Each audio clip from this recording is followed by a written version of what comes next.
Good evening and welcome to CJC Conversations. We're excited to have each and every one of you tuning in tonight for this very important conversation. We look forward to chatting with you, interacting with you, and want to encourage you to invite your family, your friends, and your foes to be a part of this very important discussion.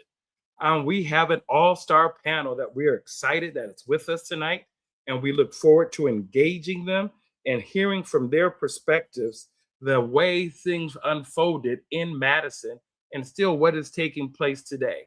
We're not here to argue, but we're here to share perspective and to give you another insight or a point of view to consider as you look at this situation from lenses that might be different than your own. Happy to invite our first guest, and we're happy to have him here today, all the way from Madison, Wisconsin. We have Howard Hosea Payne, my brother from another mother, known him for about 30 years, and excited to have him once again this evening. He is a retired police officer from the city of Madison, recently retired about a year ago. He has been in 48 countries, I should say 48 states in the United States of America, and over nearly 30 countries outside of America. Well-read, well-traveled, and will bring common sense and state the facts behind the situation that took place in Madison, Wisconsin. From the Liberation Movement, very happy to have Dr. Sidney Freemen Jr., founder of the Liberation Movement, and really cares about Black lives. I'm a scholar in his own right, the first tenured professor in the state of Idaho, and we're just excited to have someone of his intellect and power with us tonight, and we're grateful for you. And thank you, Dr. Sidney Freemen, for being with us tonight. We greatly appreciate all that you're doing and continue to do to uplift Black voices. Thank you. We have the philosopher himself.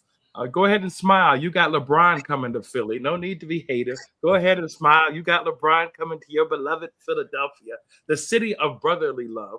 We have Dr. Timothy J. Golden, a PhD in philosophy and a Juris Doctor, a lawyer, brilliant writer. And guess what, folk? He is an actor, does individual plays, monologues such as Thurgood Marshall. And we are very happy to have him with us tonight. And we thank you for joining us and being a part of this important broadcast. Thank you. And then, we have to have somebody to speak truth to power with a smile. He's not an angry Black man. He's an intellectual Black man, one full of scholarship, one full of prophetic and theological knowledge. And we are happy to have Cato, affectionately known as Keith Burton from Life Empowerment with us tonight. And we really appreciate all that he brings day in and day out to the broadcast when he joins us. And Keith, thank you again, Cato, for being with us tonight. We really appreciate having you here with us this evening. And then last but not least, we got to have an award-winning journalist who has 40 years of media experience. He is no lightweight. Hailing from the city of Chicago, he brings the wind, the storm to his writings. So there's no mistake when we deal in speaking truth to power. He will give you the perspectives that no one has ever considered. And we're very happy with him in his own right. He has a client for the 2026 Alabama gubernatorial candidate, Will Boyd. And he's also environmental justice activist Catherine Flowers in terms of his client list, who is named one of Time's 100. We are very happy to have him here. And if you all know David, he's a lover of Oakwood, like the rest of us. And we are happy that he is with us today. For some reason, we have lost Howard Payne video tonight, and that is kind of disconcerting because we need him to kind of kick off the show. So while we are waiting for him to join us, I want to share with you some slides that are coming up that will be important. One of the things I want to, oh, you'll see it in the background, is our votes matter. Our votes matter is something that we are doing with Breath of Life, Office of Regional Conference Ministries, Message Magazine is something that we're doing, and we want people, as well as Oakwood University through the Bradford Cleveland Brooks Leadership Center. I want to encourage people to register to vote. Go to 411.org. I repeat, 411.org, and make sure that you are registered to vote and be a part of the process. So as a result, if you're going to complain, you might as well vote to ensure that your vote matters. So I want to encourage you to do that. I'll put the website to get more information on Our Votes Matters, but what's driving it is vote411.org. Vote411.org. The Conscience and Justice Council convention is coming up from September 17th to the 20th. I want to encourage you to register online at cjccouncil.org. cjcouncil.org. The early bird registration rate ends Tuesday, August 4th. And here's my brother, Howard Jose of Payne is here. Thank you. And I'm Howard. Oh, we lost your picture again. If you could just go ahead and talk, we will be able to hear me? Yeah, Are we you can able to hear hear you. me at least? I Yes, see we can hear you. I see my picture. I don't know what is going on here, but I've logged out and logged back in, and I can see my picture alongside the other panelists here. So I'm not sure. Can any of the other panelists see me? Okay, but you can No, hear they me can't though. see you, but we can hear you. So why don't you Okay, tell good. us what happened Okay, and I'll and give us I'll the police perspective. And we're very clear that you're representing yourself in your individual capacity because you are retired and no longer yeah. associated with the City of Madison Police Department in an official capacity. Yes, so I'll try to be brief here. I want to say on July the 22nd, which was a Wednesday at about 1 o'clock p.m., Madison police got alarmed or summoned to an area near Williamson Street and South Baldwin Street, which is located in the city of Madison, Wisconsin. And the issue was that there was a man attempting to get into either locked vehicles or inside of vehicles that did not belong to him. Once police arrived on scene, they quickly noted a male subject who was Corey Ruiz, and that's spelled Ruiz, who was in the vicinity in and on a bicycle, and they were, in essence, alerted to the fact that this was probably the man that was attempting to get inside of vehicles for whatever reason. When they went to attempt to contact Mr. Ruiz, the fight was on, and there were approximately four officers who were attempting to bring Mr. Ruiz into custody, and it did not appear to be cooperative when you look at the video. Uh, you can see Mr. Ruiz on the ground uh, with both knees attached to the cement when the officers were attempting to obtain control over the hands of Mr. Ruiz. At some point or another, you can see in the video a officers attempting to gather hands of Mr. Ruiz and a taser being yelled out by an officer and deployed. There are two popping sounds that were quickly followed by three distinctive gunshot sounds where Mr. Ruiz was shot.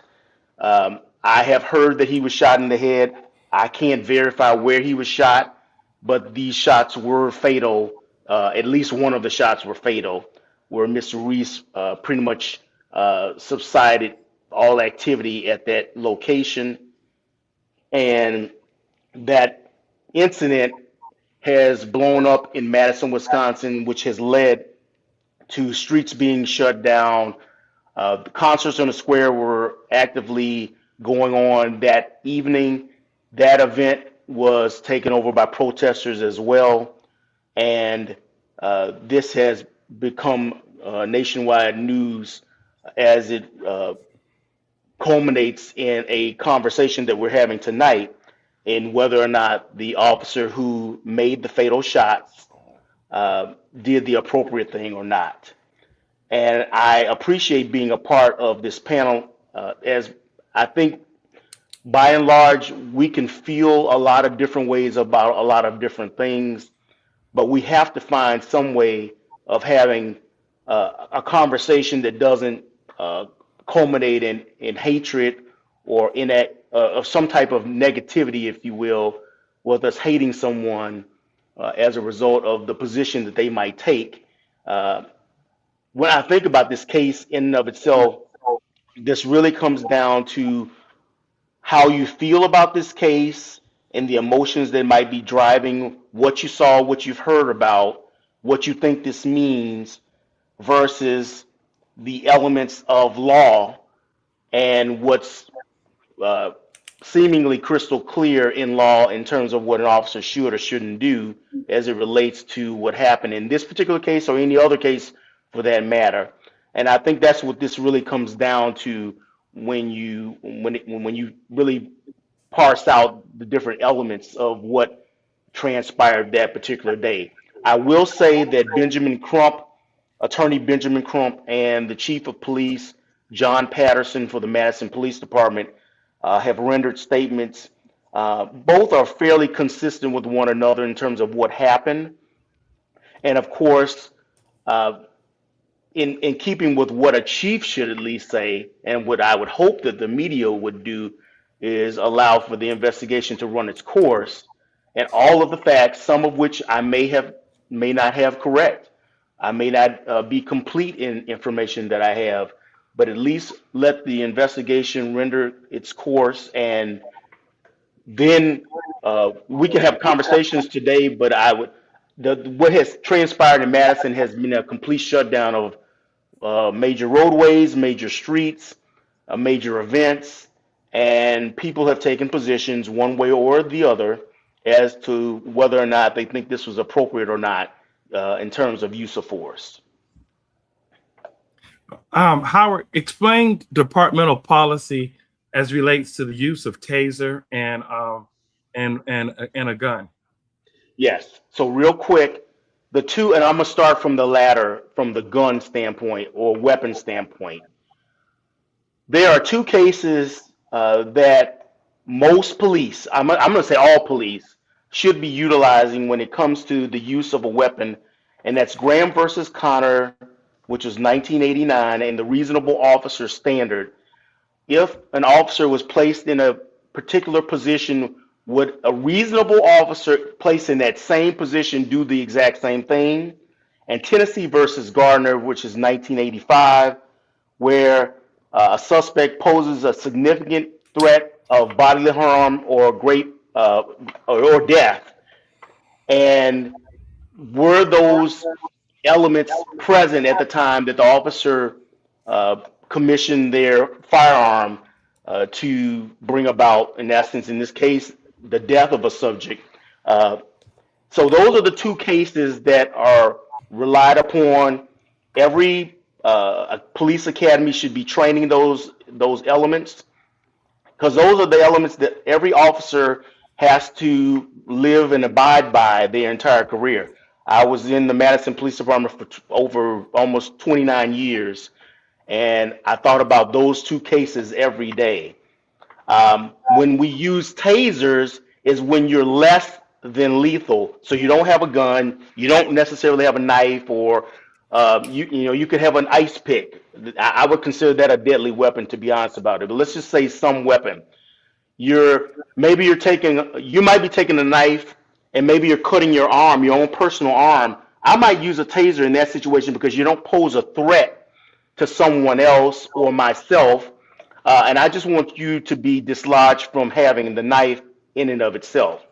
But if you're using a knife in the commission of trying to harm me or someone else, that's the use of having a deadly weapon, and you're posing a threat of great bodily harm or death in the commission of using such an item, whether it be a knife or a gun or what have you. And there are two the two cases that we've talked about are the two cases that we rely heavily upon in terms of making a decision of whether or not it's a gun day or not. And then lastly but not least, can you speak to, it seems like there was a lot of people that took Mr. Ruiz down.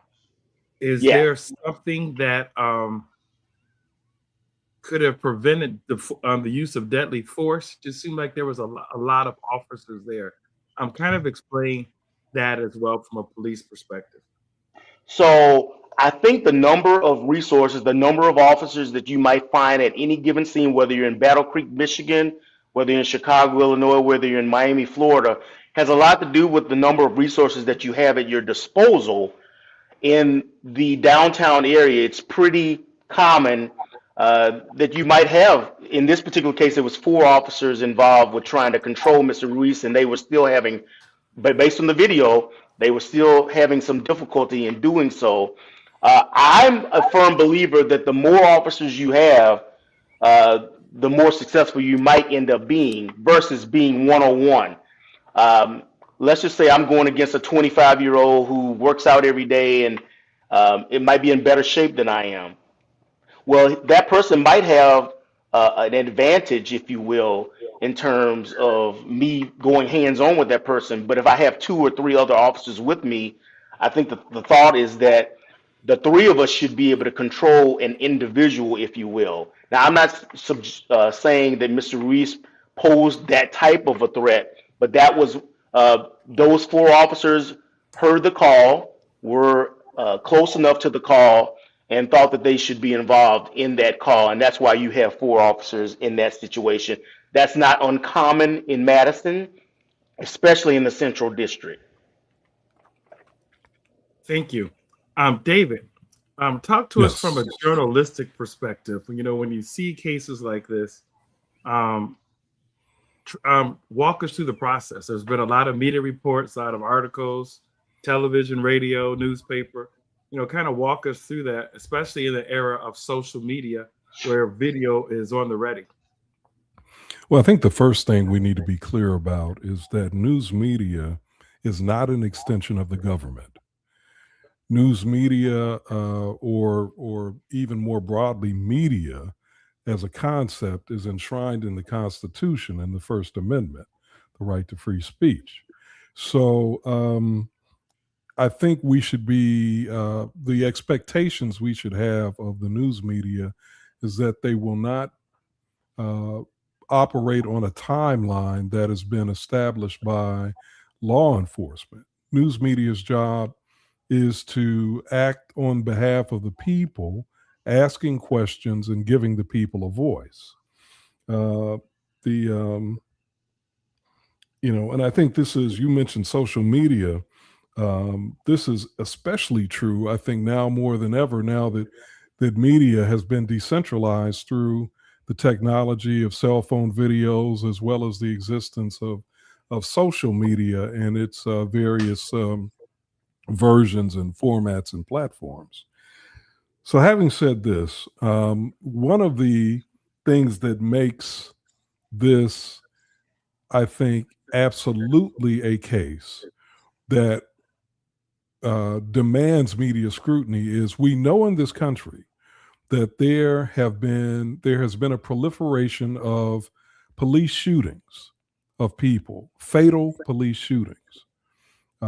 This is something that should be disturbing, whether they're justified or not justified in a particular case. The fact that citizens are being killed by police should be scrutinized, and questions should be asked and concerns should be raised about why that's happening, the impact on communities, the impact on families, and I think most of us should be able to agree to the fact that that police shootings, again, whether they're justified or not, have a deleterious effect upon society. They can be demoralizing. They can be really create a sense of outrage and justifiable concerns about questions of everything from whether or not the shootings are legally justified or not, to whether or not they are equitably, if they are equitable, meaning, in other words, are people being killed disproportionately because they are black or brown or female or trans or whatever the case may be. These are all things that we should be concerned about as a society. Um, Also, we cannot ignore the fact, and again, I think all of this goes to your question about, what process and mindset the media should take when it comes to these kinds of cases, Woody. We know for a fact that law enforcement has been documented to have planted evidence in cases. We know for a fact that law enforcement has been documented to have lied about facts in cases. We know for a fact that sometimes law enforcement has killed people or shot people when they were fleeing and clearly were not a threat. So these are all reasons for justifiable news media coverage about these kinds of issues. And news media is supposed to ask the questions. They're supposed to ask who. We need to know, in the case of a citizen being shot, by the way, by law enforcement officers who were paid with our tax dollars, whose very weapons were paid for by our tax dollars. We need to know who the person was that was shot. We need to know who shot him. We need to know who were the other officers involved in the proximity, even if they didn't shoot. The public has a right to know why this person was being apprehended and why he was in fact shot. We should know and want to know, some other things that will give context to a horrible incident like this. Again, whether it was justified or not. Where was Mr. Ruiz before he was shot? Where were the officers prior to the shooting? Those are questions that can help to flesh out context, at least to some degree. What is the reaction of Mr. Ruiz's family? What is the official response of law enforcement? What are the legal implications of the shooting? All of these things are valid questions that should be asked, and that's the role of the news media, to ask those questions on behalf of the tax-paying public. And I would also add that not only are we talking about taxpayer dollars funding law enforcement and providing them with their resources, my assumption, unless proven otherwise, is that Mr. Ruiz and his family are taxpayers. So they also have a right to know, not just because he was killed, but because they are taxpayers. David, do you see any, or have you witnessed any untoward media coverage as a result of this incident that would raise questions, or do you think it's been pretty much spot on? Well, what I've seen has been spot on, and when you talk about coverage today, again, that's a much broader conversation than it used to be. We're no longer in a 3-network America, or America where you have a handful of national media outlets and then local, a handful of local media outlets. So you talk about coverage. Coverage comes in a wide range of forms, but I will say that in terms of coverage that I have found to be credible, thorough, and reliable, Wisconsin Public Radio seems to have done a very good job of covering this particular shooting, the shooting of Mr. Ruiz. Thank you. Tim, talk to us from a legal perspective. So from a legal perspective, I think legal analysis in this case, I think, has to take place in two different areas. First is under the Fourth Amendment and what should happen when police get a radio broadcast that's anonymous that someone is engaged in suspicious behavior. In this case, it was alleged that there was somebody who was trying car doors of parked cars, which certainly is suspicious. Now, when they get that call, it's shortly before 1 o'clock in the afternoon. And I think Howard may have left this out in his recitation of the facts. But when they first arrived on the scene, they saw him and he fled. And he was on a bicycle. And he fled from them through backyards. In the backyards and driveways, he was able to evade the police when they first got on the scene. Now, they didn't see him again until about half an hour later. And it was around 1:30 or 1:35 when they actually encountered him again. So there's two things about this interaction under the Fourth Amendment that interest me as a lawyer.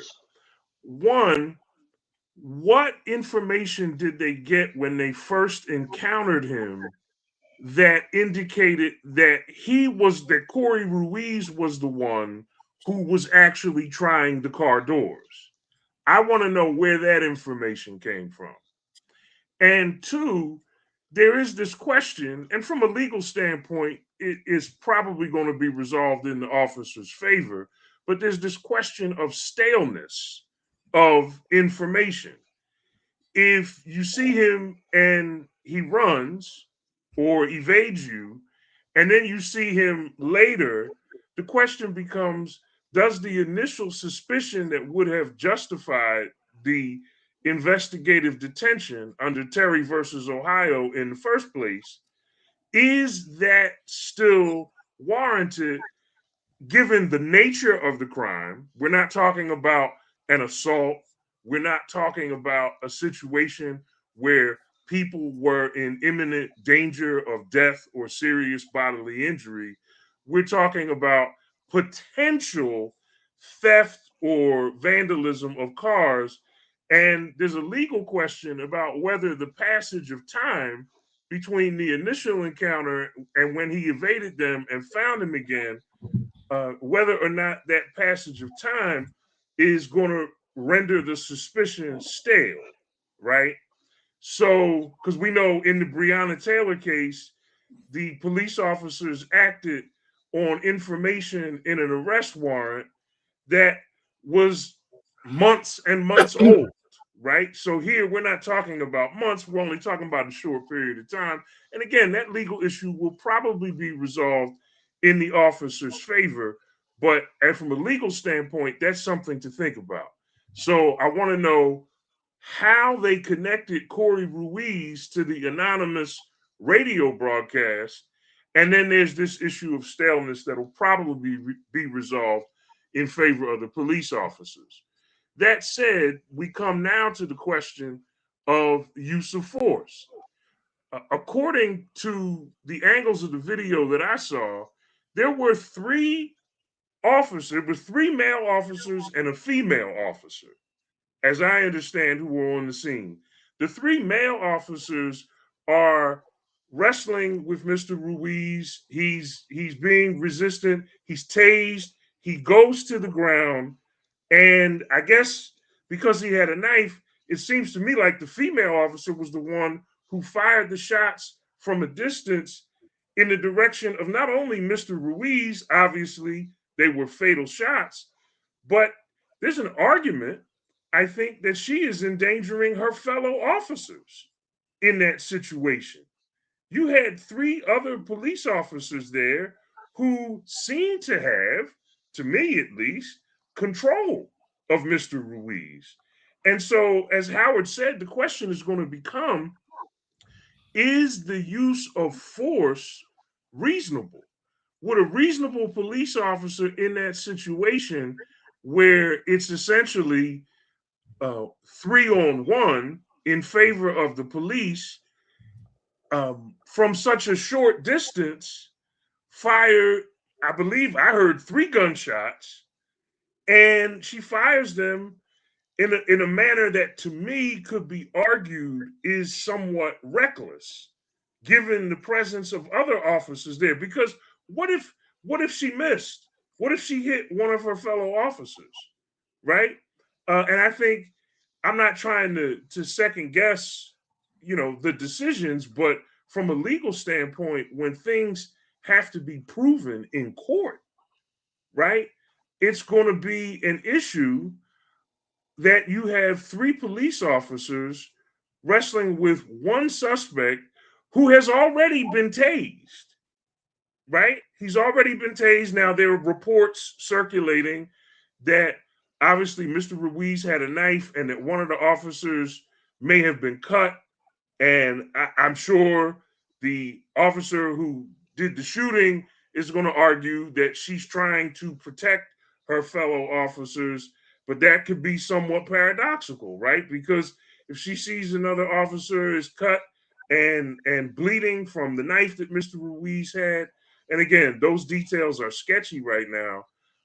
The harm that she could potentially do to those officers from shooting is just as real also. So from a legal standpoint, those are the things that concern me. I'm concerned about the Fourth Amendment encounter.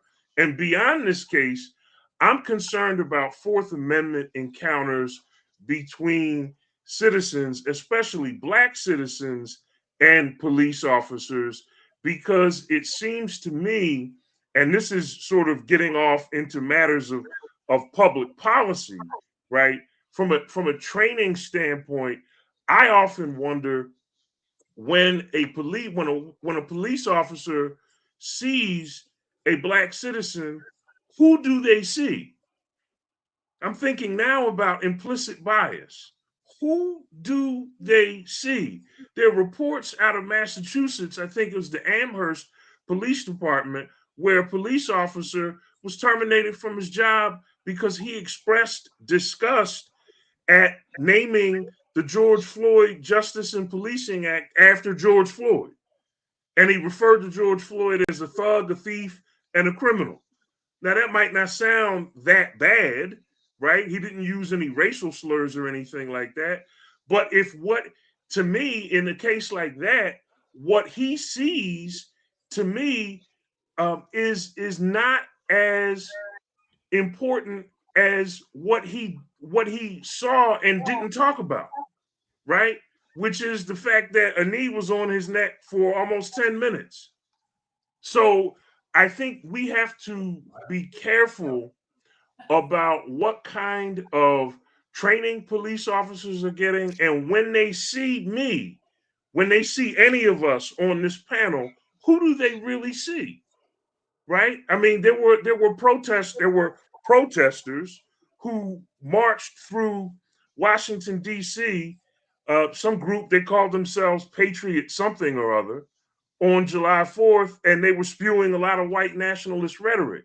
They had their faces covered. It's a legitimate question to ask from the Black community. I wonder how many of them were police officers. And how many police officers are there that think that way?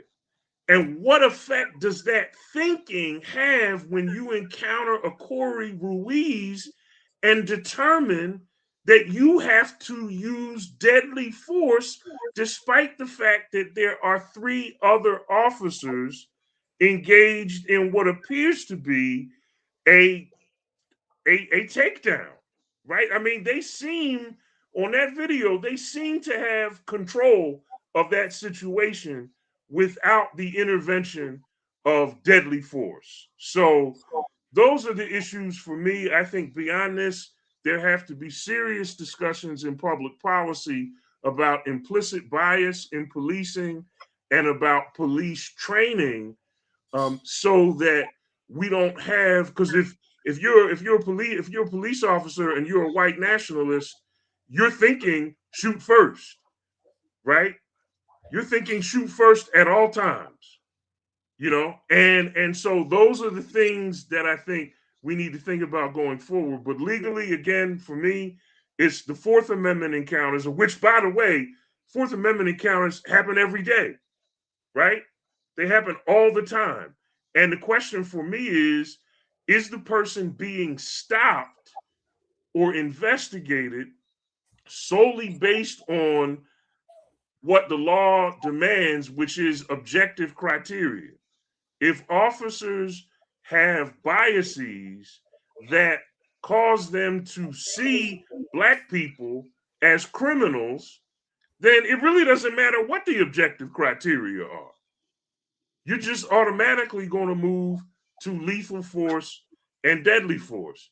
And I just want to say this one last point as a point of public policy. This is not an issue. Police shootings, and I think I like what David said about this. Police shootings are not issues of left and right.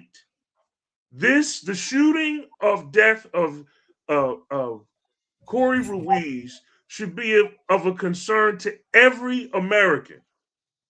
Every American citizen should be concerned about this problem.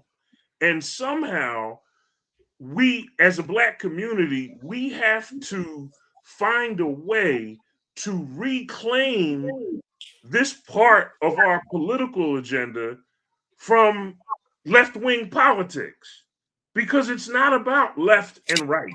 This is about right and wrong.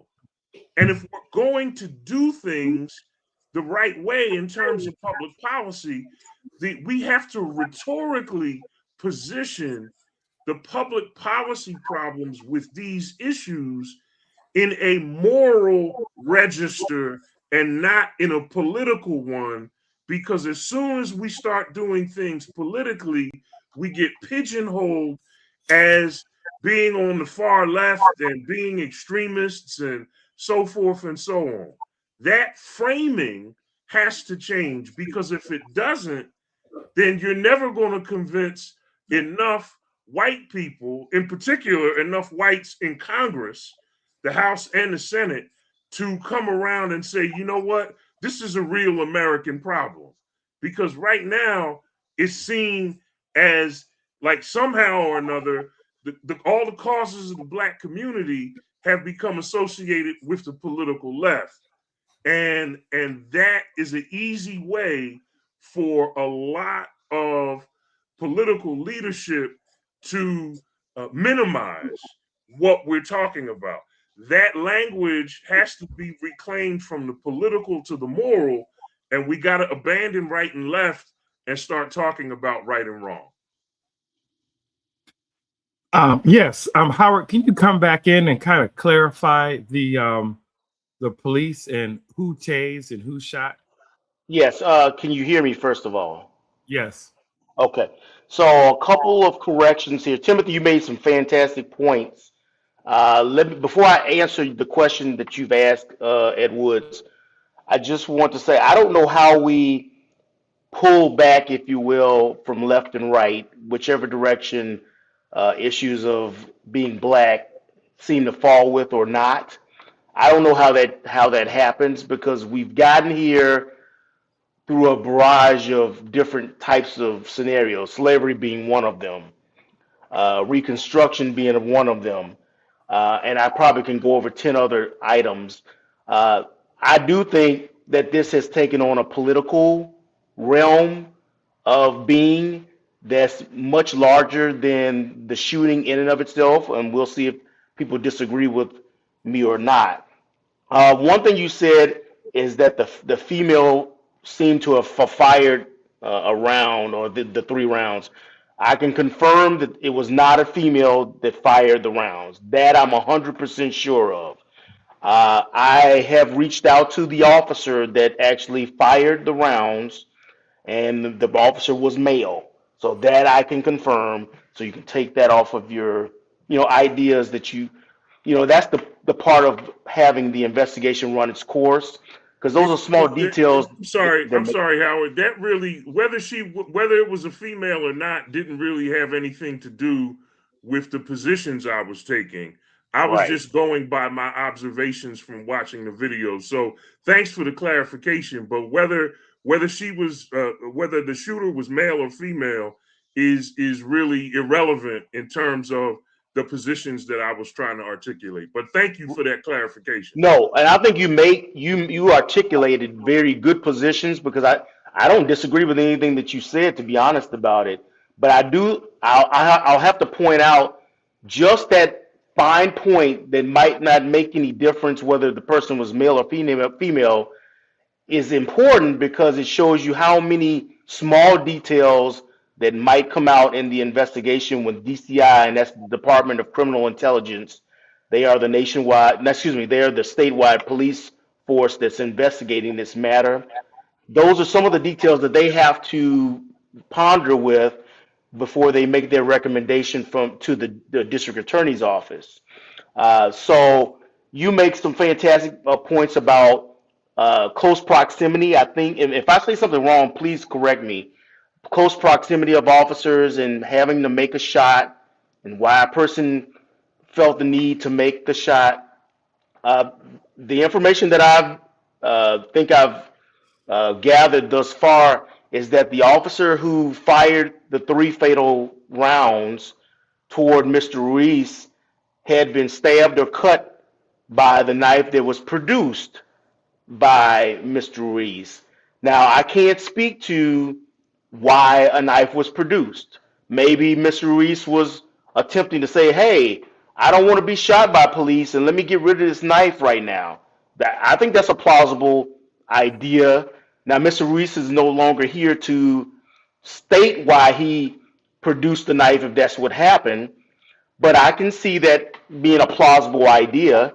The bottom line is I think it's not in anyone's best interest to produce any weapon whatsoever when you are dealing with law enforcement, because whether you like the history of how law enforcement has dealt with African Americans or any other marginalized population whatsoever, you are dealing with legal precedents that are going to be utilized to either exonerate or convict an officer or officers in a situation like this.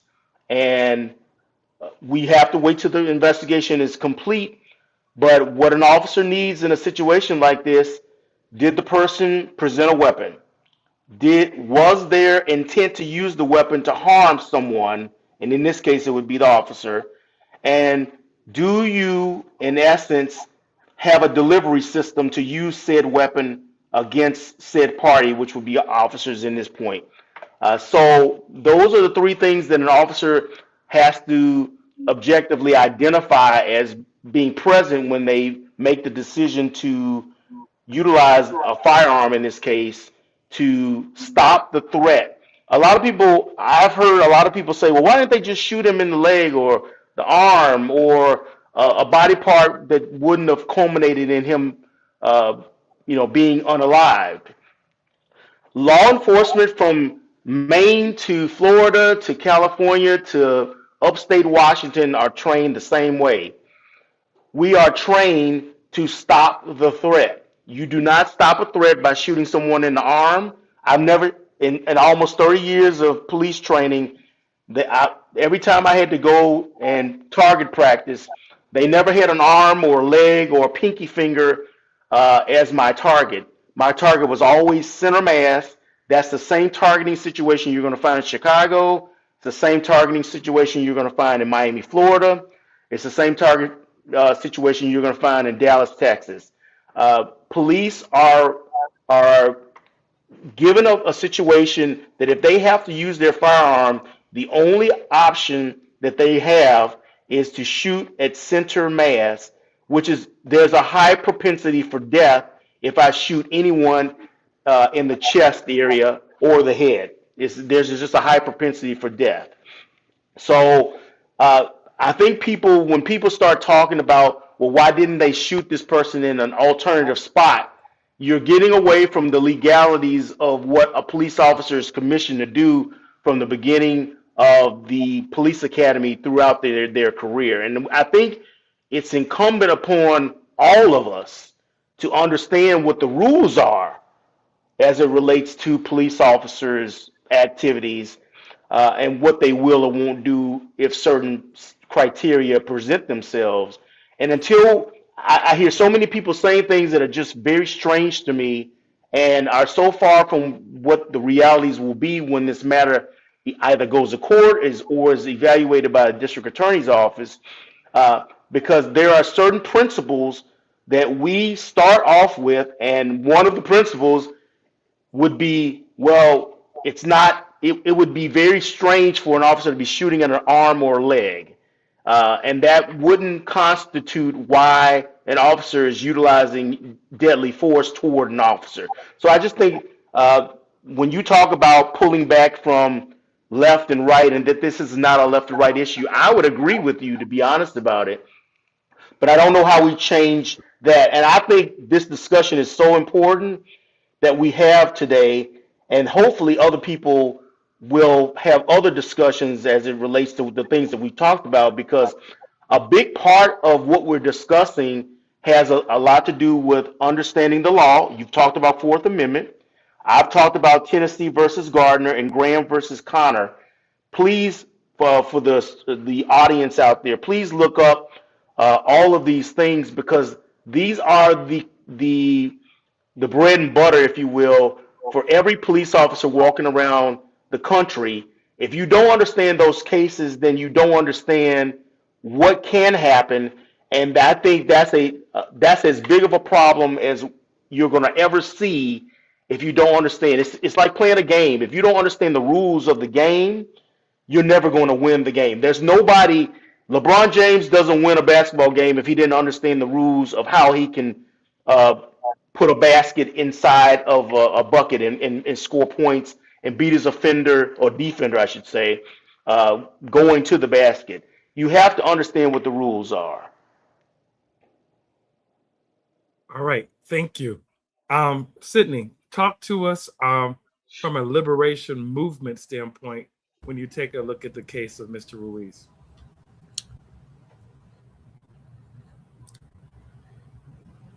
I first have to say that I'm not okay.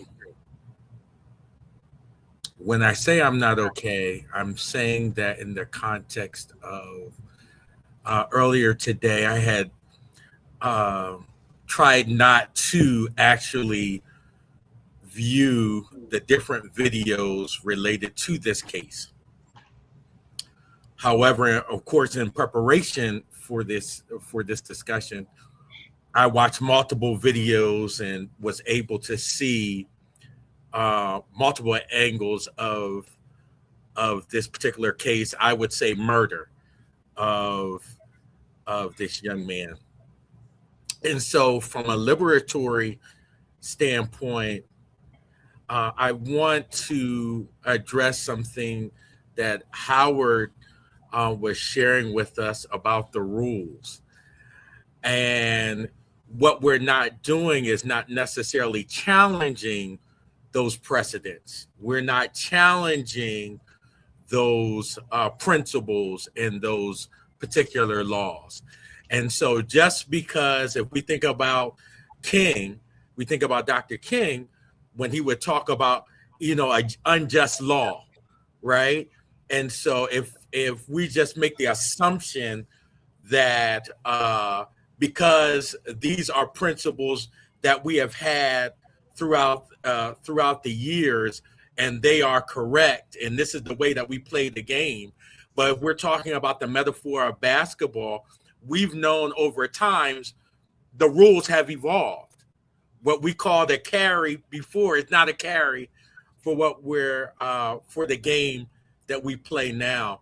And so when we talk about shooting at the center mass, historically, I have seen particularly over the last 6 years, Black folks have been pushing back on that being the case, that officers shoot to kill versus shoot to disarm. And so I think we need to rethink the approach in which we think about the overall rules in which we're and frameworks in which we are approaching some of these issues. So for me, fundamentally, I think about how do we change how we address these kind of confrontations so we don't continue to have the same results. So the goal is that when we have such interactions, how can we avoid it getting to the point that someone is murdered or killed? So from a liberatory perspective, I think that is the approach that we need to be thinking about. And we need to be thinking about the community. We're always talking about community trust related to the police and law enforcement. And when we see that people and particularly are shooting down Black and brown men in particular, when it seems that from the naked eye that they could have subdued the person without lethal force, that ends up creating more and more distrust within our community towards law enforcement. Thank you very much. Cato, Keith, talk to us from a prophetic and biblical standpoint as relates to this. And I think you're the one that really was asking the question, when we look at Madison, how do we evolve with regards to what's the violence against Black bodies? Because it feels like we're just disproportionately impacted. So speak to it politically, prophetically, and then speak to the violence against Black bodies.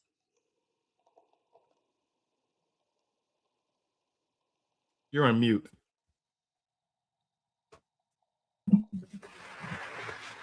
Thank you.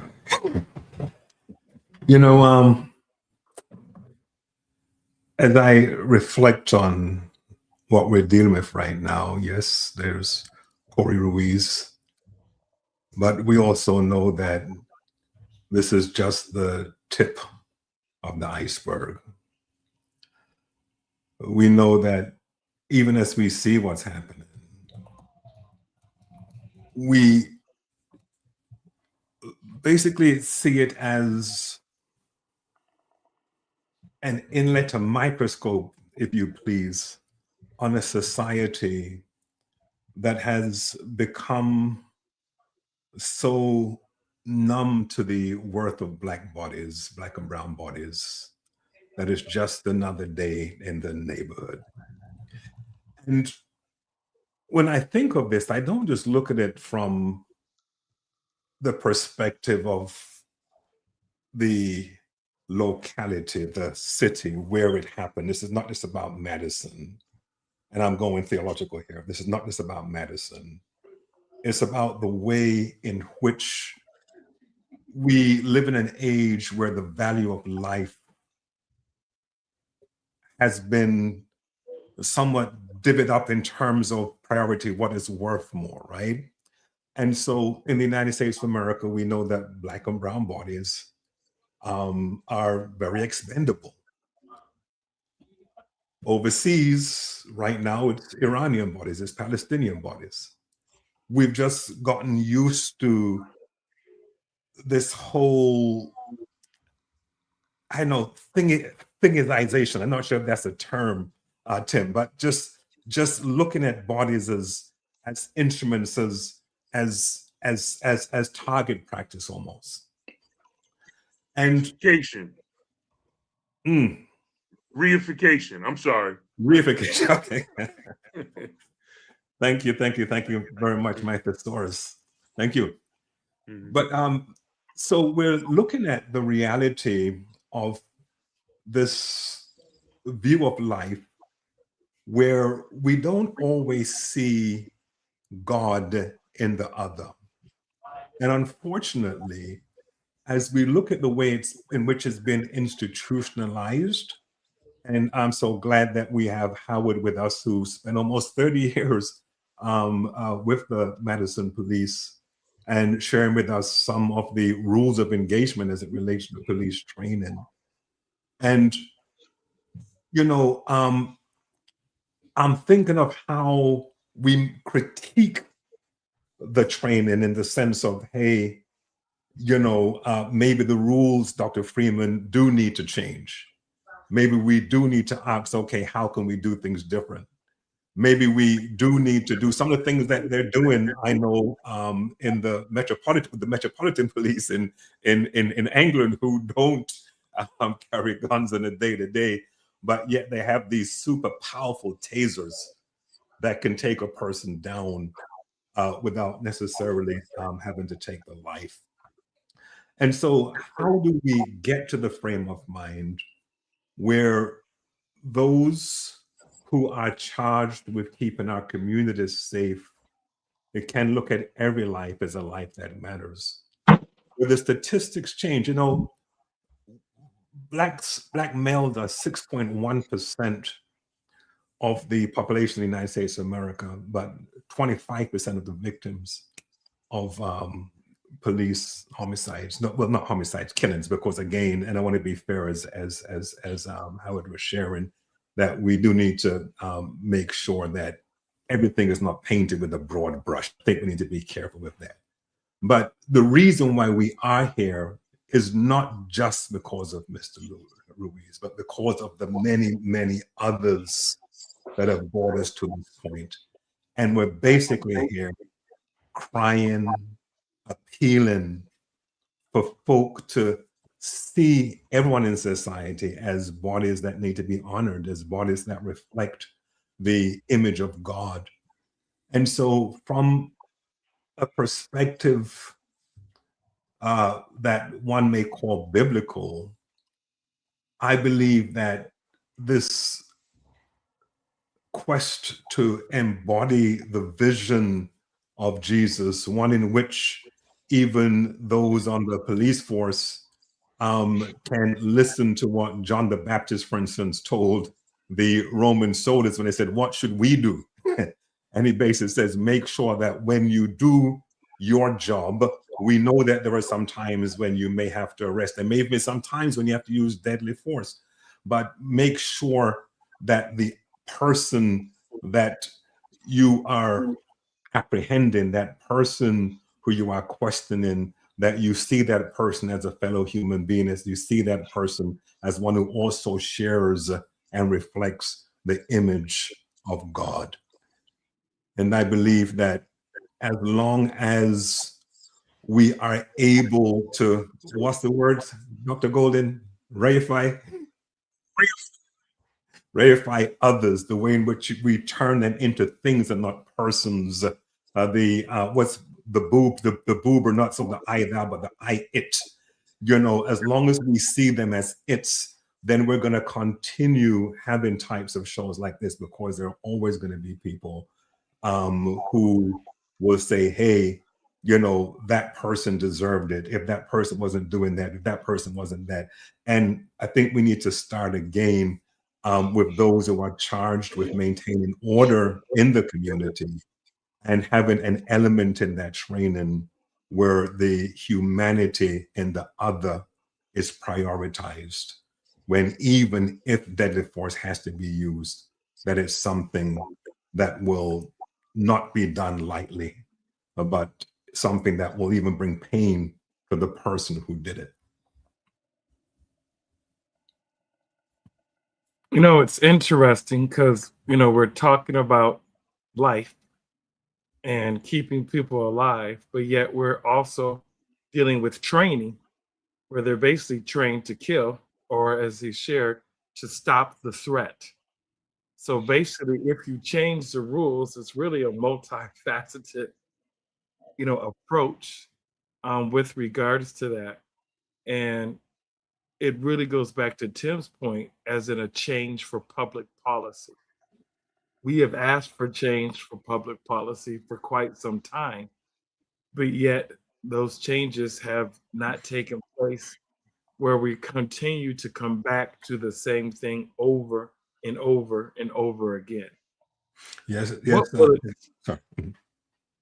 How many more people need to die disproportionately in order for these public policies to change and become universal across the country? I mean, obviously, we need federal legislation for that, but how many more deaths? Because the question now becomes, is this just another news story where we have become desensitized to the disproportionate killings of minority males. Yeah, Woody. The reason I took the direction that I did in talking about looking at the other as a person who reflects the image of God is because I believe that public policy is necessary, but laws mean very little if hearts are not changed. And I think about that even in looking at where we are now as a people. We see the 64, 65 acts and are thinking that, hey, things are going to get better.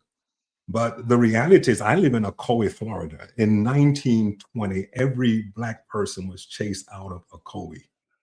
There are people in Ocoee who I probably bump into in the supermarkets and on the street whose parents and grandparents were involved in all kind of atrocities against Black and brown people.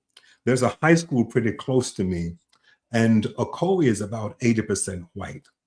I didn't know when I moved in here because where I am, it seems very, very mixed, very even in a sense. But as I drive around, I see that it's a majority white town.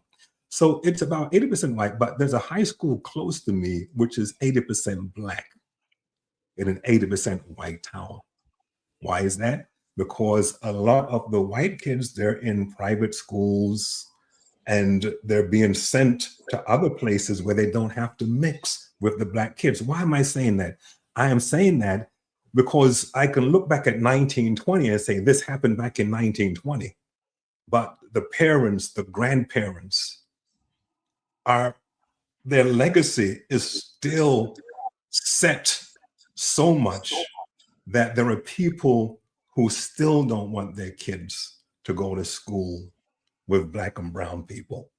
And unless that heart is changed, it's going to be very easy, as we see what's taking place now in the federal government, it's going to be very, very easy for laws to be ignored or pushed to the side, for $500 million to be taken out of the Civil Rights Division just last year.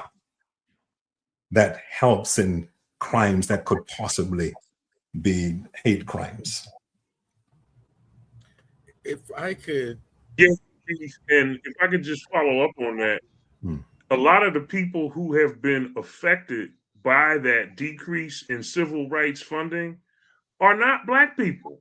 Mm-hmm. A lot of them are parents who have had the educational rights of their children compromised because the president has decided he wants to dismantle the Department of Education, right? They're disabled students and their parents now have to struggle with that. So this is what I mean. Rhetorically, civil rights has become synonymous with being Black. And I can understand that, but we have to kind of step back and, to answer Howard's question. Howard said, I don't know how we step back from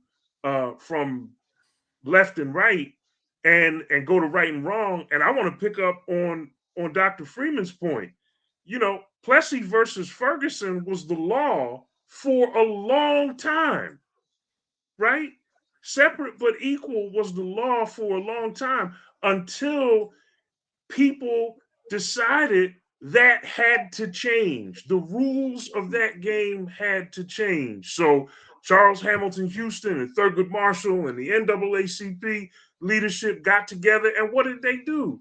Through creative lawyering, they became what Charlie Houston called social engineers. Charles Hamilton Houston is quoted as saying, if you're a Black lawyer and you don't serve your Black community, you're unworthy to practice law, right? I mean, and there was a sense of community that said, just because things have always been this way doesn't mean they have to stay this way. And this is why I like Dr. Freeman's perspective from a liberation standpoint, because what is America except for the spirit of the country, right? Is a spirit that refuses to accept the status quo, right? I mean, we just celebrated earlier this month 250 years of American independence, right? the founders, and we can talk about them, and that's a whole other discussion, their corruption, their participation in the slave trade. What happened? They didn't sit back and say, oh, well, England's always been in control, so since it's always been that way, we just accept it. No, they started a revolution. And Black people throughout history, people like Ida B. Wells, she didn't just accept lynching. She said this has to change, right? And she helped change it through her journalism. So I just wanted to follow up on Sydney's point, because I think it's so important for us to remember that just because things are the way they are doesn't mean they have to stay that way, right?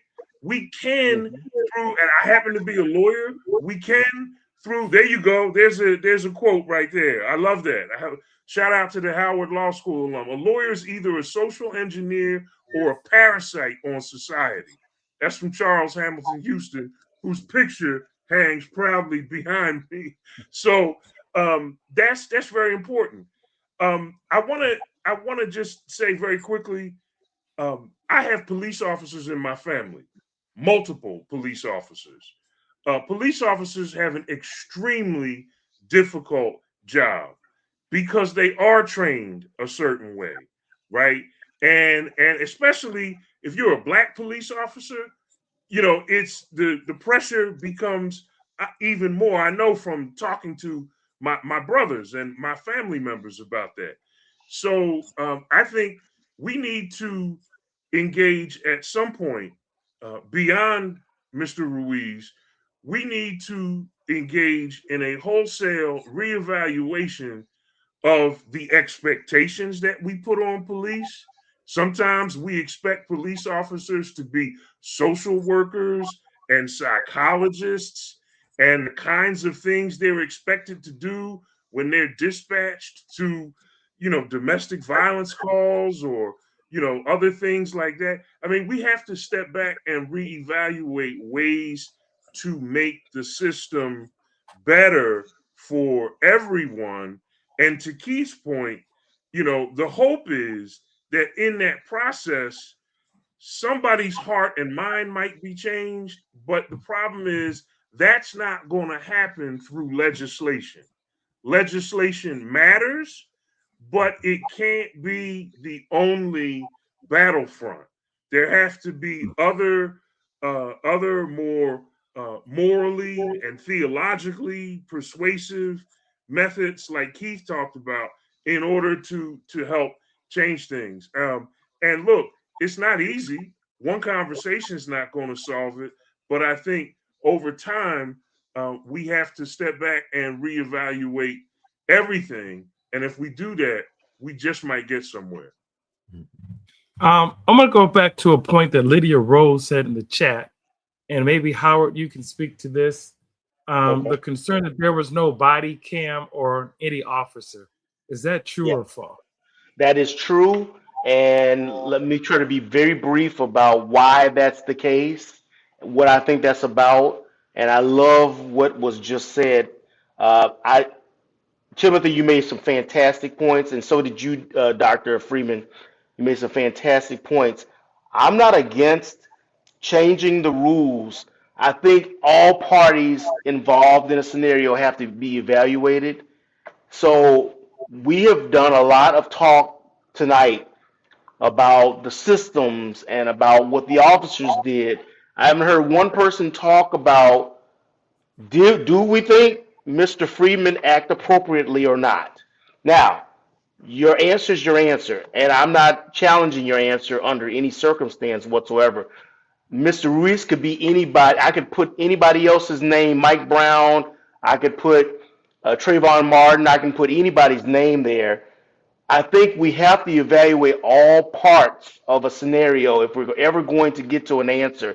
If we start and stop with police, we're never going to get where any of us want to go, in my opinion. And I think that is what I've heard when I've read articles about what has happened on July the 22nd, and when I look at other scenarios that have unfolded in this country, there seems to be very little evaluation of what did the victim and I'm going to call Mr. Ruiz a victim here because he's dead now. What did the victim do before being shot by the police? I think that's a credible question.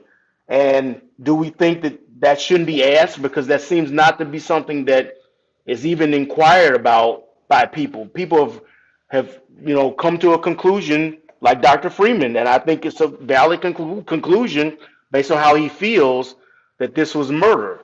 Well, can you come to that conclusion without evaluating all parties involved in a situation? That's a question.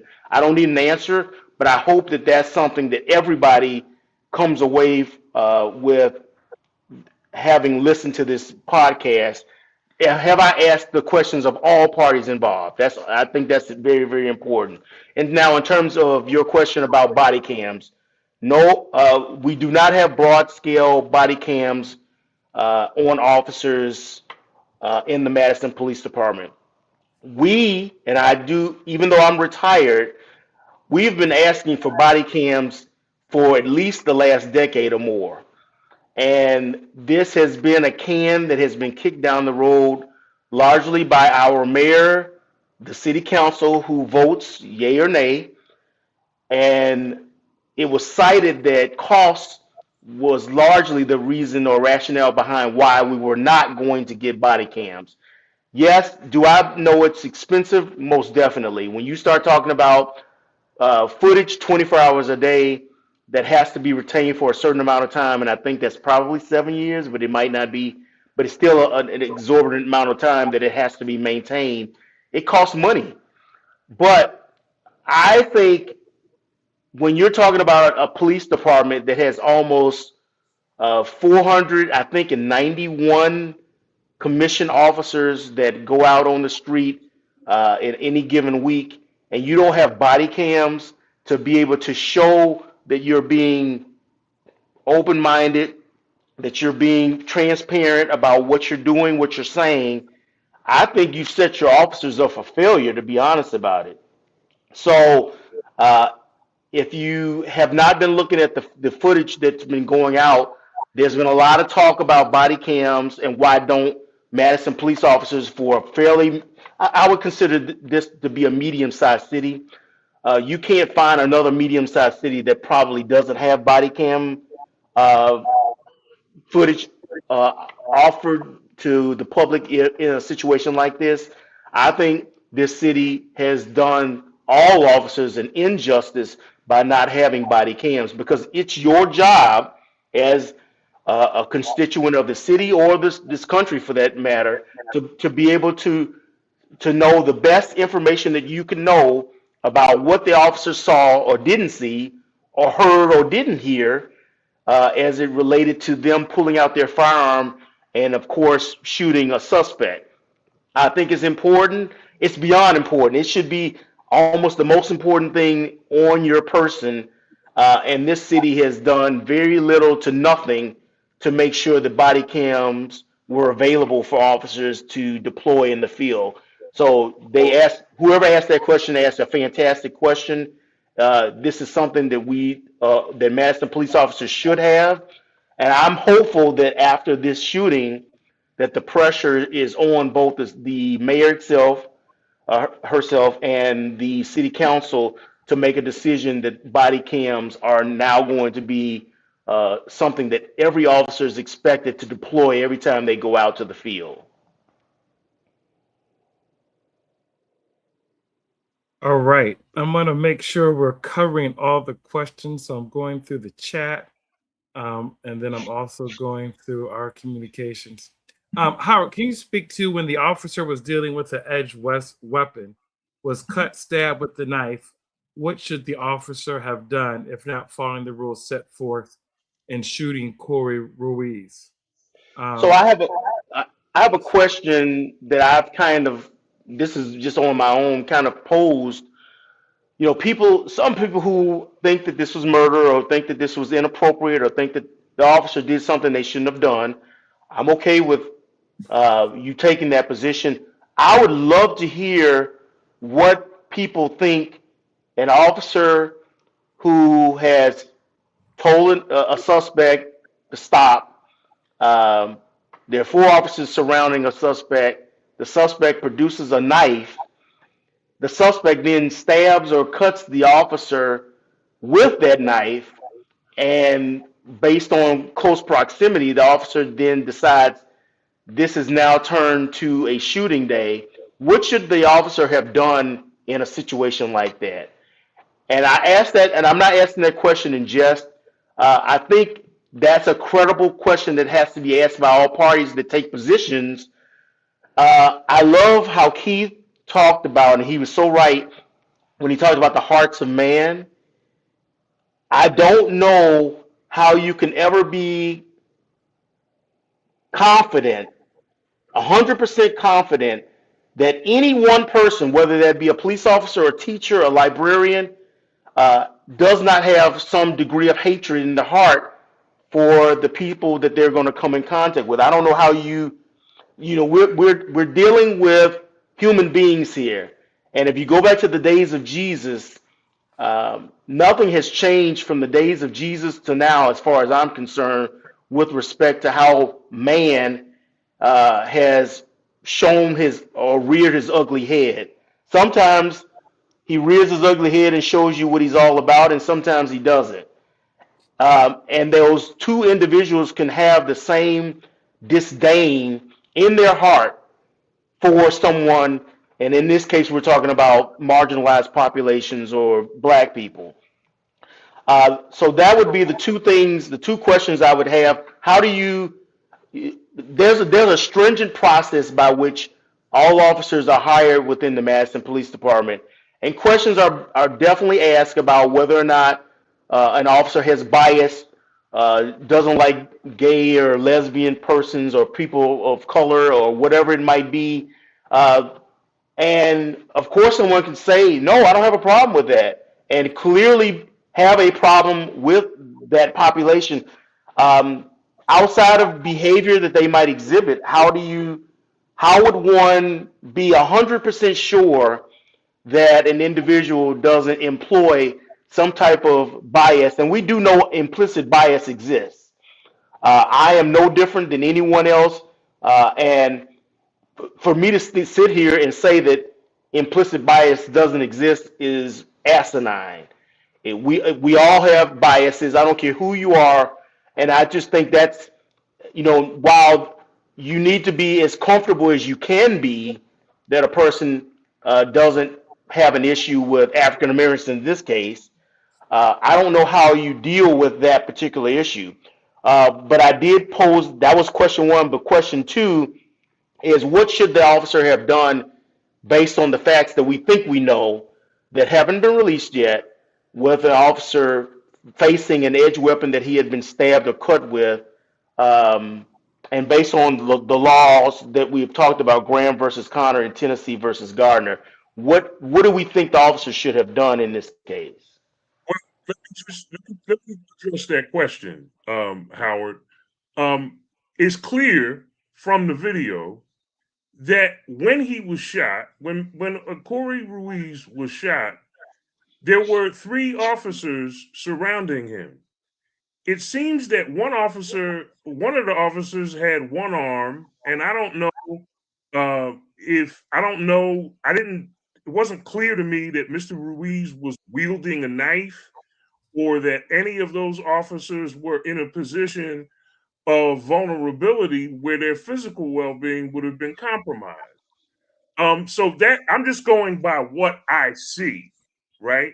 That, and I don't know. Again, he was shot on video when 3 other officers were around him. So that as a factual matter, it appears to me that Mr. Ruiz, at the time he was shot, was not wielding a knife, because he was in the process of being subdued. But beyond the factual matter, I'm trying to figure out how helpful it is after the fact to ask a question like that. What should the officers have done?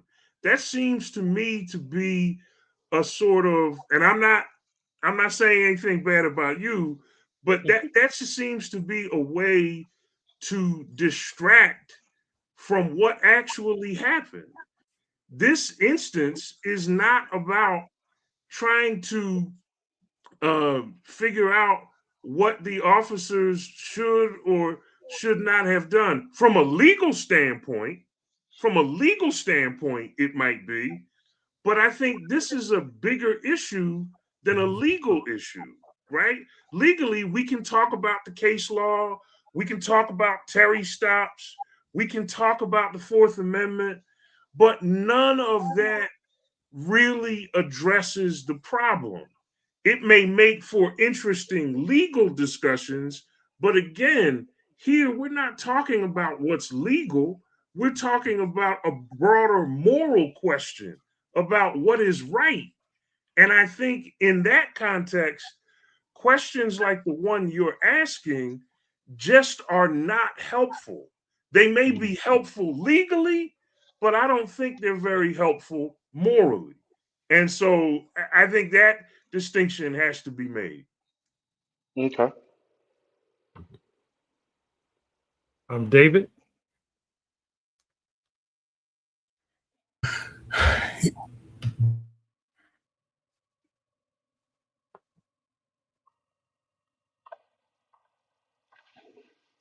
You're on Maybe mute. muted. Mm. Okay, hopefully I got it right this time.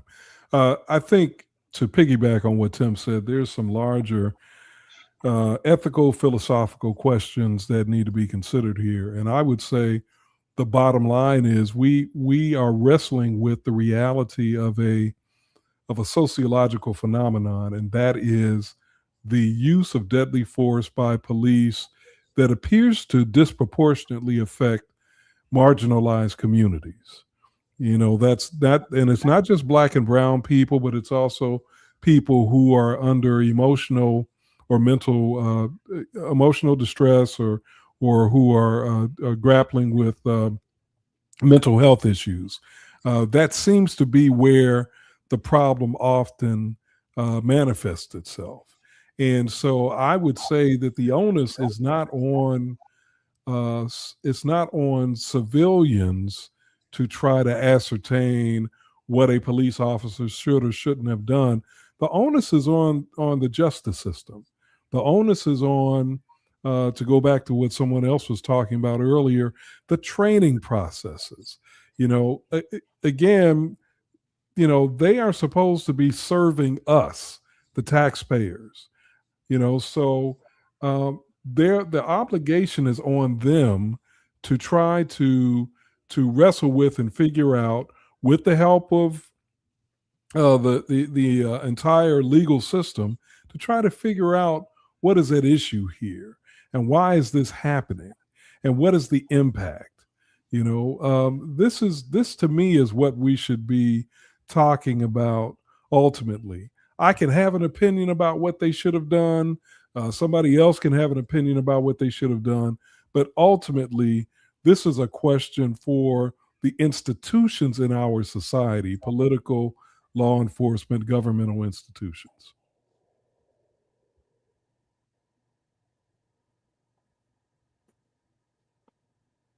Thank you. Anyone else want to weigh in on that?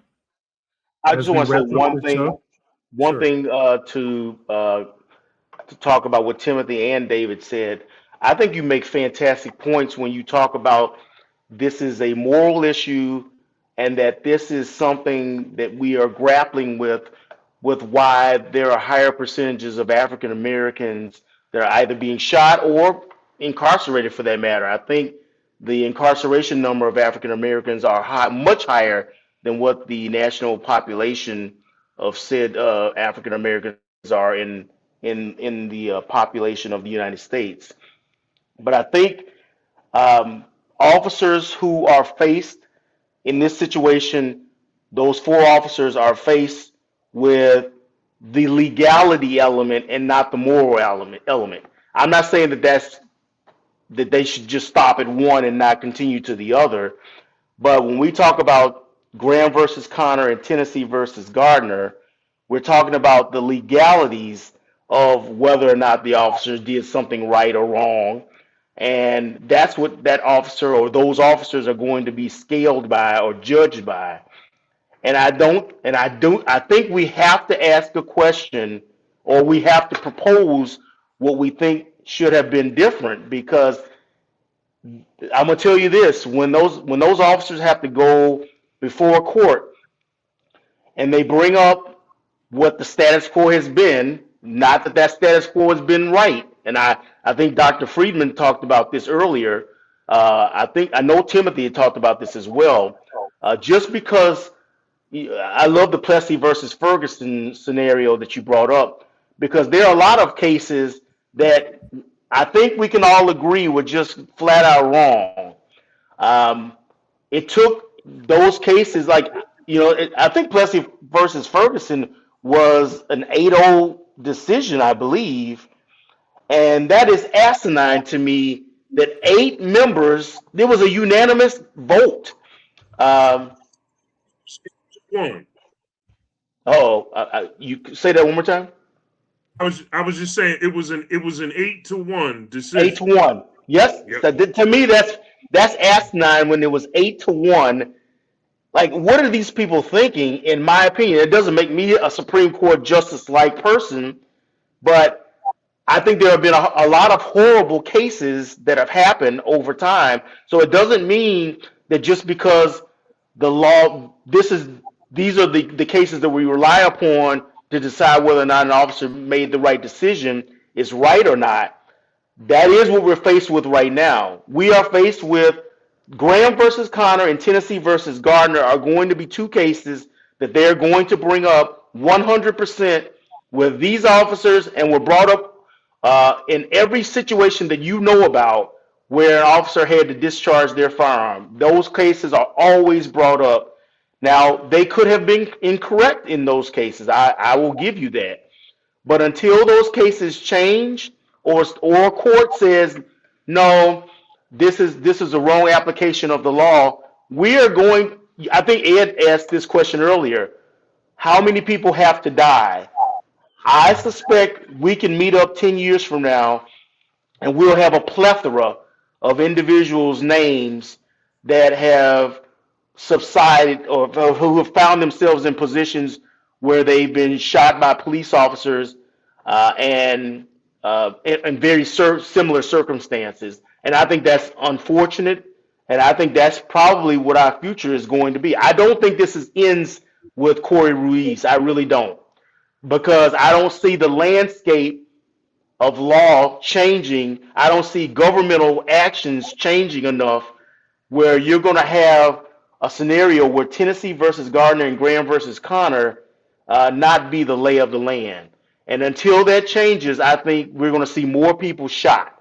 And that's the reason I asked the question of, have we evaluated all parties involved in a scenario as having acted appropriately or not? I think we have to ask that question, and I don't hear that question being asked enough of all situations. Maybe it's the case that your question could become the catalyst for the kinds of change that we're talking about, right? Maybe if we step back and started to ask those kinds of questions, what should the officers have done? What role did Mr. Ruiz play in all of this? Maybe that can help us critically reflect on the state of the law where it is now. Because if we look beyond this case and beyond the use of force cases that you're talking about, the Tennessee case and the Graham v. Connor, if we look beyond that, maybe even within the framework of those cases, the law can be changed in terms of what is considered reasonable, because Supreme Court cases set out broad principles that are played out every day in courtrooms on a micro level. And for me, I tell you, in terms of the Fourth Amendment, there's one case that I think has to go. It's the case that's been the law for 26 years. It's a case called Illinois versus Wardlow. And what that case says is that if someone looks in the direction of the police and runs, that constitutes a reasonable suspicion for a forcible detention, for an investigative detention. Now, there's another case called Florida versus Royer, which says if the police approach you and you don't want to talk to them, you can turn around and walk away and the police can't do anything. Why is it that on one hand, you can turn around, you have a right to turn around and walk away from the police, but if you decide to run from the police, now all of a sudden, because you exercise your Fourth Amendment right to walk away, you have roused suspicion of the police officers, right? So as we reflect on what police officers should do or shouldn't do, maybe the kinds of questions that you're asking can become a catalyst to change. Because I would love, and I plan on doing my best, Illinois versus Wardlow was a 5-4 decision. I would love to be the lawyer responsible for getting that case overruled. I don't know if that will ever happen, but I certainly plan to work at it, right? So I think your questions are good, Howard, in the sense that they could be the catalyst for making the kinds of change that we seek, always understanding that what happens in the law or in the sphere of the public will not necessarily affect hearts in private. That's a different conversation. But in the words of Thurgood Marshall, the law can't save me, but the law can prevent somebody from lynching me, right? And so I think that is something to keep in mind. Yeah. Okay, as we wrap up, I just want people to know that Howard Hosea Payne is not hiding. There's just an audio-visual problem, but he's been with us, and we appreciate each and every one of our guests are here. But I want to leave with this question that Dr. King has made famous. Where do we go from here? The Cries from Madison. What's the violence against Black bodies? Where do we go from here? And since I see a great smile from my friend Kato, aka Keith, I'm going to let him start off, and then we'll go to Sydney, then we'll go to Howard, David, and then end with Tim. Where do we go from here? Subtitled Chaos or Community. Chaos or Community. And I believe that King saw it when he mentioned to Harry Belafonte, I'm afraid I've integrated our people into a burning house, that we are living in a chaotic reality where we have a system again in which certain bodies are othered. And so we would have law enforcement being trained in a way where they're not necessarily seeing themselves as a part of the community, but their role is there to sort of maintain order, oftentimes with a heavy fist, with all this military equipment that so many of our police departments have. But not only do we see that, even as we look at the violence against Black and brown bodies, but we're looking at the broader mentality that would have us questioning the reports about what happened with Nolan Wells, for instance, and the other bodies that were found hanging on university campuses, in recent months, because we know that we live in a society where, as Howard mentioned with the biases, there are so many biases that are ingrained, deeply ingrained, that we're always going to be questioning motives. Why? Because time and time again, we hear a narrative that has been proven to be built on a racist society. And again, when I use the word racist society, because I saw someone asking the question earlier, is this about white on Black? Well, racism, systemic racism, doesn't depend on white against Black violence. It could be Black on Black violence. But if it's a system that devalues Black bodies, then we have a system that is based on racist ideology, whether or not it's a white person or a black person who is inflicting that violence. And so I'm going back again to this whole question of morality, because when it comes down to morality, I'm thinking about what Jeremiah wrote in Jeremiah chapter 31, when he envisions a time when the law of God to be written on a person's heart, where no one would have to tell his brother, do this or that, nor to tell his sister, do this or that, because we will know that this is just the right thing to do. And I have little hope that there's going to be quick systemic change, but I do believe that people's hearts can be spoken to, and those who are charged with maintaining order in society can somehow be shown that there is another way to deal with those in society who they are charged to care for and charged to discipline if they have to, or at least be that process through which they will receive discipline if they have to.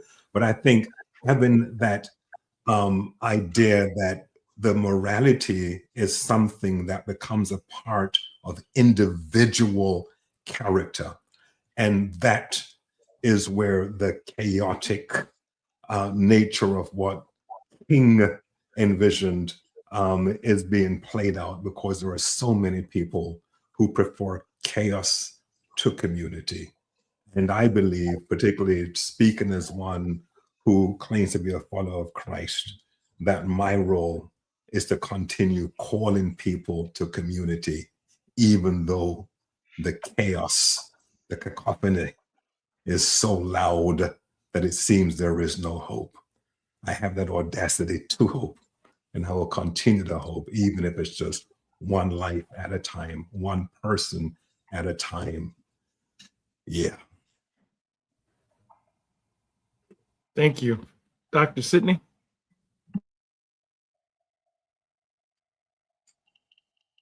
You're on mute. I would like to build on what Dr. Burton has shared tonight. I'm thinking of three particular areas from a institutional perspective and a liberatory perspective.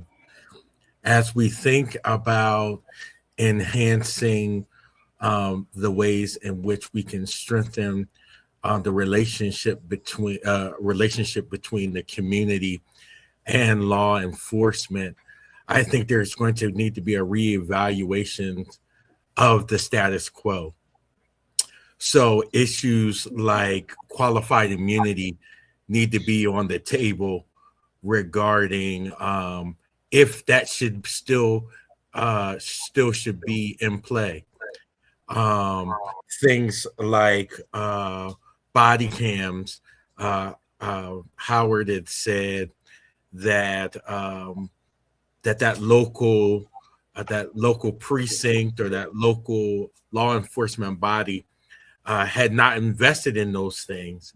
And so that is something that should be invested in if we're going to build the type of trust and relationship between the community and law enforcement. And then overall, the ways in which we train law enforcement to engage particularly Black and Brown communities is going to need to be enhanced. And we're going to have to look at revising some of the rules and some of the ways we apply those rules. And so that we can think about the morality and the humanity in others, and in particular, Black men. And so thank you again for this opportunity to be a part of this panel. Thank you. Howard?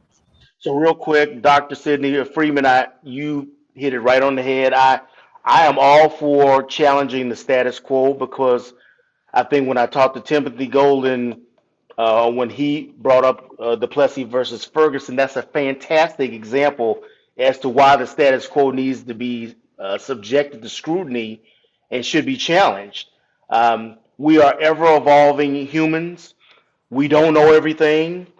I would give you that in 100 years, if we had this same conversation, we'd be talking about different cases and we'd be talking about different uh, ways in which people have expectations of how police should be acting and how citizens should be acting with police.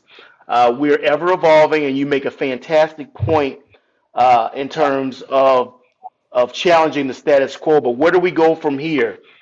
I think when David brought up the fact, and Timothy, that the questions, while not necessarily seeming to be appropriate for what needs to be talked about right now, I think we have to get to a point where there are no questions whatsoever that are bad questions to be put on the table with respect to how anyone should have acted. And until we get to a point where there is an expectation of how everybody is to come into a situation, I don't know that any of this changes. I think that when I hear moms talk about having black sons and having the conversation at 14, at 16 years old, there's a reason she's having that conversation. She could opt not to have the conversation at all and hope that her son, black son, goes out in the street and deals with the government or the police or whoever it might be in their own way, and maybe they come out alive. So I think there's a reason that conversation is happening. I think that same conversation has to happen past 16. I think that conversation needs to be happening at every HBCU, at every institution by which you are working or playing, or whether you're in a fraternity or a sorority. That same type of conversation as to how you need to react to a situation. And that's and when Keith talked about the hearts of men, I think it's even more important when we're talking about the ill parts of men's hearts. I think that conversation is so important, because if you have men who have a negative heart toward you, if you don't act appropriately in some ways or another, you just might end up making it much easier for them to do something they shouldn't have done in the first place. Now, that's an idea that has not been proven at all, but I do think the conversation that we're having today has to be one that is expounded much further than just the 6 people who are here tonight. I hope Corey Ruiz's death does not go in vain, and that we are not just emotional about the fact that we've lost yet another black voice, no matter what his circumstances may have been. But I hope that this sparks conversation enough that we can bring all parties together to be able to challenge the status quo, like Dr. Freeman talked about, because that's not going to be challenged if you only have one side doing the talking and one side either listening or closing their ears.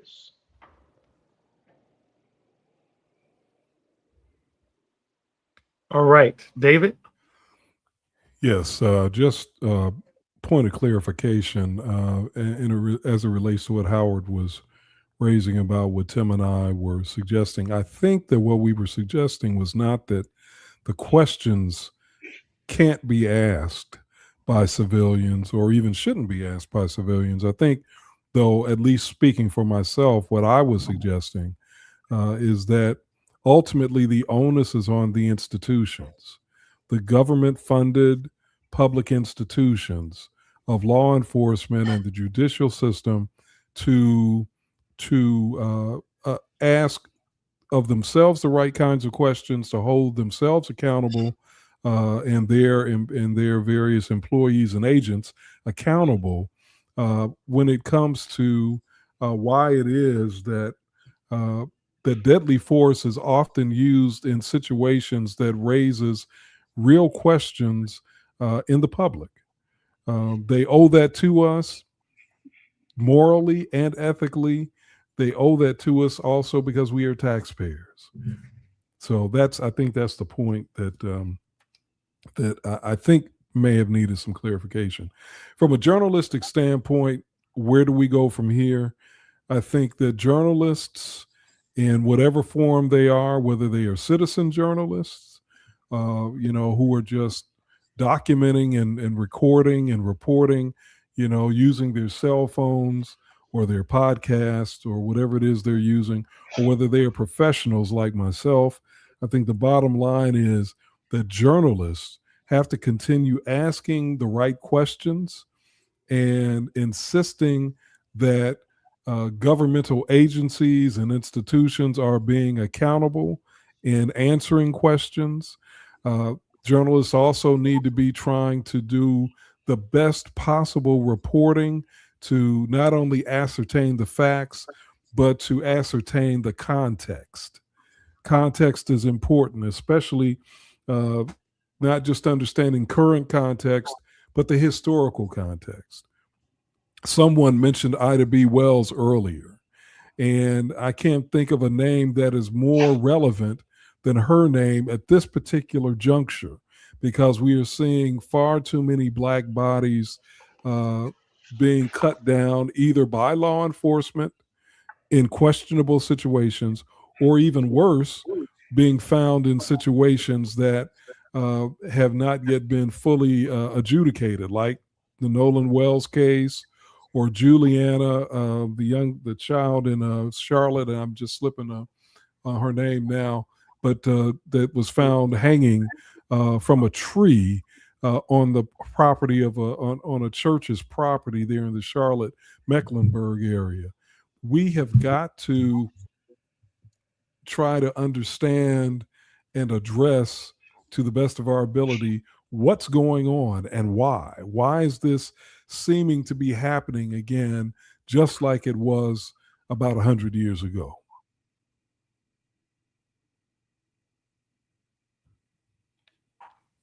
Thank you, Juliana Nazita. David, Thank you for that. Nazita. Thank you. Want to look that case up. 16-year-old Charlotte teen. Very sad. May 18th, 2026. All right. Tim Golden.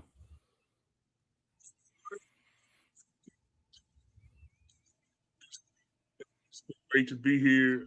Howard, I want to especially thank you for being here. Police officers have a very difficult job.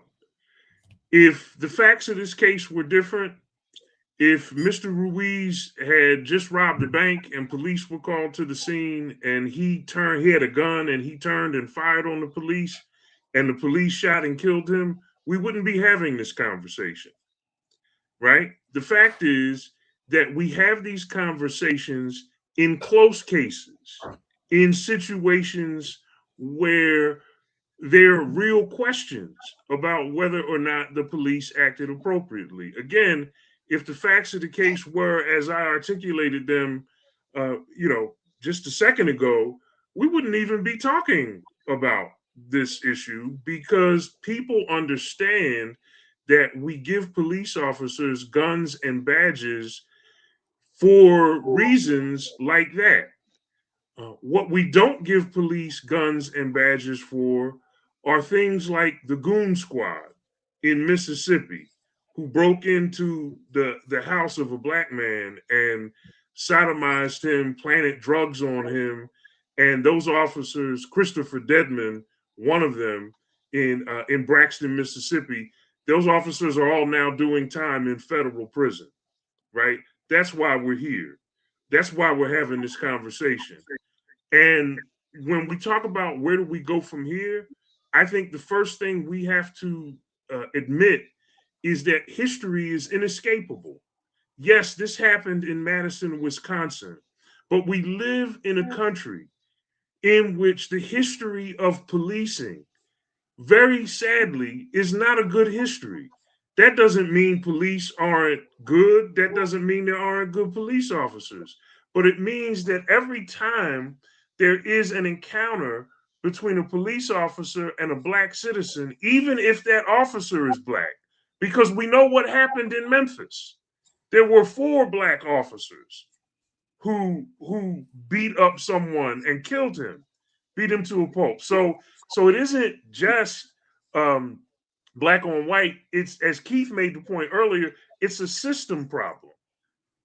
And so it's like chess. You can move the pieces, but you can only move the pieces in a certain direction. You can't move the pieces however you want because the game has rules.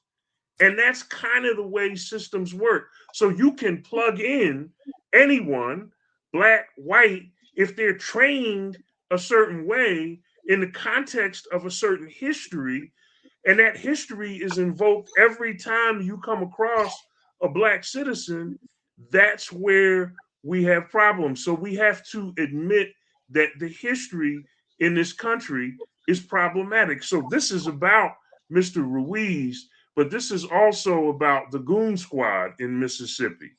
This is also about Nelson Wells, whose black body is disrespected even in death. By the time it gets to the independent autopsy, organs are missing, his throat is missing. And lo and behold, the independent autopsy paid for by Colin Kaepernick couldn't determine the cause of death. Howard, I'm sure you know this. The first witness in every homicide prosecution is the medical examiner. Why? Yes. Because the medical examiner must testify to a reasonable degree of scientific certainty that the cause of death of the victim was homicide. Mm-hmm. And here you have, in the Wells case, someone, the independent autopsy that was paid for by Colin Kaepernick can't determine the cause of death. And if no cause of death is ever determined, no one could ever be charged. One of the young men who happens to be white, his mother is a judge, right? Why am I talking about all of this? You know why I'm talking about it? Because I don't know how many of us know this. The state of Mississippi did not ratify the 13th Amendment until February 7th, 2013. That's why I'm talking about it, because we are trapped in this history. James Baldwin said a lot of whites are trapped in a history that they don't understand, right? And it's because we like to move on and we like to forget about things until the next shooting. And then we have another conversation. Then everybody wants to move on. But the pull and weight of history is inescapable. And going forward, until we grapple with that history and realize that every time there's an encounter between a police officer and a black citizen, that entire history is replayed over and over again. And whether it's Corey Ruiz or Nelson Wells or the officers on the Goon Squad who don't do anything to improve the reputation of police officers, right? We have this historical problem, and I hope that we can deal with it and grapple with it so that we can move forward with public policy solutions in the legal realm and genuine attempts morally to speak in ways that can persuade hearts and minds. The real question is, going forward, will we listen to those voices or will we ignore them?